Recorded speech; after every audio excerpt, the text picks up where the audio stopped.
पश्चिम ओडिशा को high court bench रो आवश्यकता अच्छी अंचलवासी उपकृत हेबे किंतु राज्य रे जो सरकार आमर चली निश्चित भाव रे ये कथा गुरुत्वर सहित सरकार जहाँ भी निष्पत्ति नेबे दलीय बैठक एवं कैबिनेट बैठक रे जहाँ निष्पत्ति नेबे जो बोली विचार को नेबे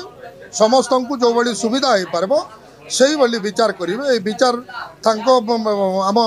कैबिनेट निष्पत्ति पर आम कहीपर कौ भाई विचार ठीक है से विचार उपरे से निष्पत्ति उपरे आम अपेक्षा अच्छी निश्चित विरोधी विरोधी हिसाब से कहे विरोधी काम है अपप्रचार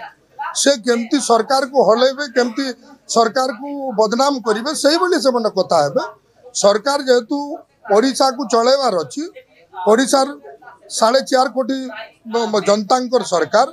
निश्चित बोलिया 4.5 कोटी लोक जमती भल हे